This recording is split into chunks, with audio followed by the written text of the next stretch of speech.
les océans portent en eux énormément de richesses et surtout des réponses aux défis qui se posent, que ce soit en termes d'énergie, en termes d'alimentation, en termes de santé, en termes économiques et en termes de bonheur, de plaisir à vivre sur cette planète. Et donc on avait envie que ça ne reste pas dans un cercle d'initiés, mais qu'on s'adresse au plus grand nombre. L'avenir de l'humanité est en mer.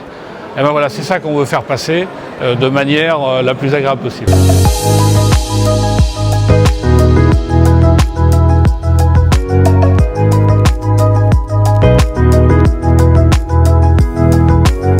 Hyper intéressant, très diversifié et pas mal tourné sur l'avenir. On est en famille et du coup plutôt bien pour les enfants. On a passé beaucoup de temps au niveau des micro-algues et des micro-organismes, des petites choses qu'on ne peut pas voir en temps normal mais qui du coup là ils ont découvert. Beaucoup de choses qu'on ne connaissait pas, qu'on a appris.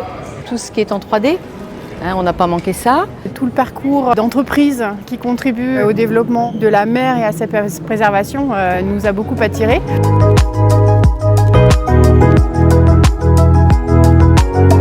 Ce compteur, c'est en fait les secondes qui s'égrènent depuis l'ouverture et qui montrent le nombre de kilos par seconde qui sont rejetés dans les océans sur l'ensemble de la planète. C'est un petit peu anxiogène, mais ce qui est bien, c'est que sur l'exposition La Mer XXL, il y a les solutions, les gestes à ne pas faire et les solutions pour l'avenir. On avait vu une grande machine pour enlever un peu le plastique et le rendre en énergie. Je trouve que ça, c'est super bien pour tous les déchets. Et je pensais qu'on pouvait faire ça aussi avec tous les autres déchets.